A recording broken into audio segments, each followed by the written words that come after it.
आज हम लोग कंटिन्यू करेंगे 12वीं का फिजिकल केमिस्ट्री का, जो हम लोग पिछले लेक्चर में पढ़ रहे थे, केमिकल काइनेटिक्स। ठीक है, तो पिछले वीडियो में हम लोगों ने लॉ के बारे में थोड़ा सा पढ़ा था और केमिकल काइनेटिक्स के बारे में कुछ थोड़ा सा पढ़ा था, रिएक्शन के बारे में, और इस चैप्टर में क्या हमें पढ़ना है उन सब चीज के बारे में हम लोगों ने पीछे पढ़ा है। ठीक है, अब ध्यान दीजिए, पिछले वीडियो में हम लोगों ने लॉ से रिलेटेड कुछ प्रश्न भी देखा है। ठीक है, कुछ क्वेश्चन भी देखे हैं, उनका कॉन्सेप्ट क्या था वो भी देखा हम लोगों ने अच्छे से। आज हम लोग केमिकल काइनेटिक्स का नेक्स्ट टॉपिक हम लोग क्या करते हैं, कंटिन्यू करते हैं। तो ध्यान से देखिए, कुछ बातें ऐसी है जो अपने को ध्यान होना चाहिए इस चैप्टर को पढ़ने से पहले। तो कुछ है जैसे हम लोग उसको नोट में लिख लेते हैं, तो नोट में लिख रहे हैं, अब ध्यान से देखिएगा। सबसे पहली बात लिख रहा हूं मैं कि कंसंट्रेशन।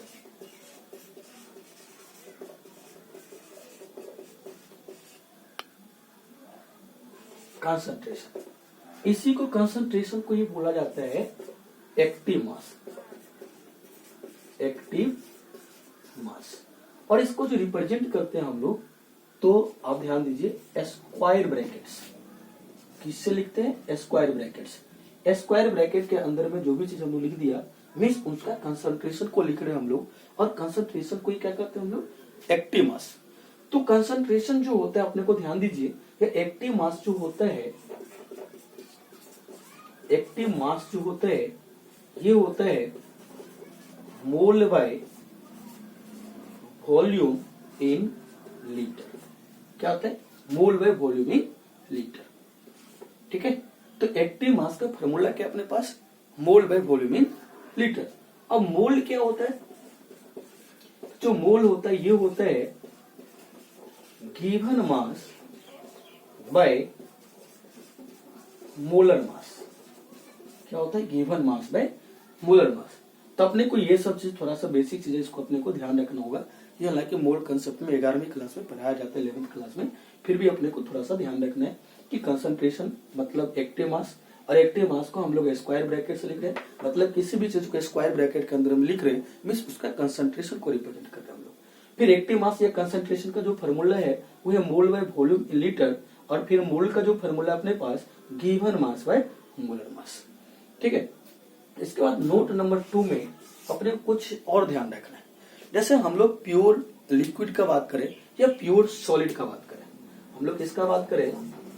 प्योर लिक्विड और प्योर सॉलिड का बात करें, तो इसका जो कंसंट्रेशन होता है वो हम लोग 1 पकड़ते हैं। कंसंट्रेशन कितना होता है इसका? 1 होता है। ये अपने को याद रखना है कि प्योर लिक्विड और प्योर सॉलिड का कंसंट्रेशन कितना होता है, तो 1 होता है। ठीक है, इसके बाद अपने को कुछ चीजें और ध्यान रखना है। जैसे एक बात और ध्यान रखना है कि प्रेशर कंसंट्रेशन टर्म क्या होता है, मतलब प्रेशर और कंसंट्रेशन में क्या रिलेशन होता है। तो जो अगला हेडिंग है अपना, वो है प्रेशर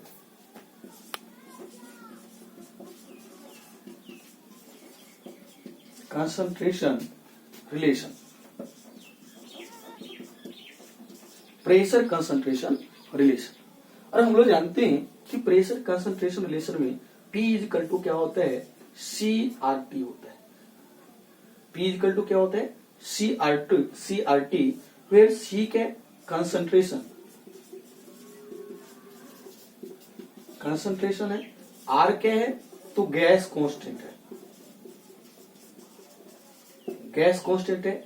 और इस R का जो वैल्यू होता है वो अपने को ध्यान रखना है कि 8.314 होता है, और यूनिट जो इसका होता है जूल पर केल्विन पर मोल।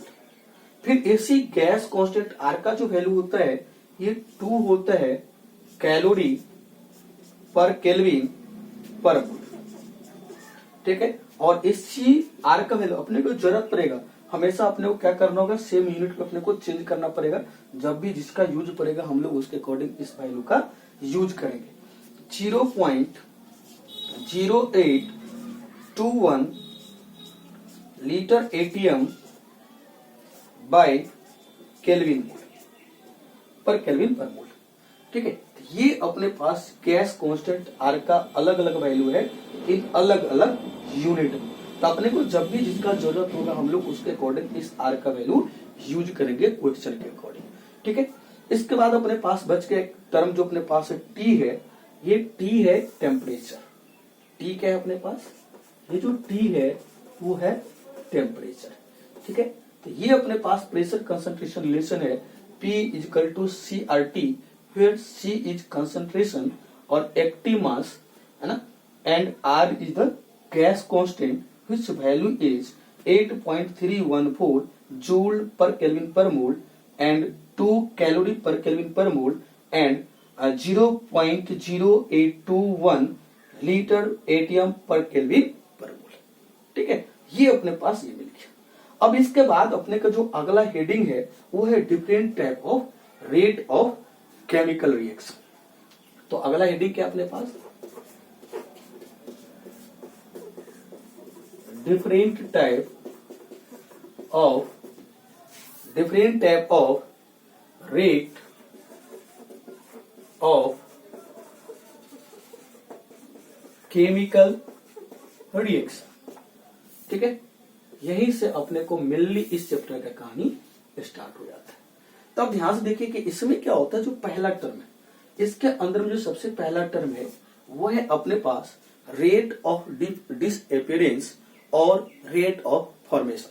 समझिए इन चीजों को क्या है अपने पास, रेट ऑफ डिसअपीयरेंस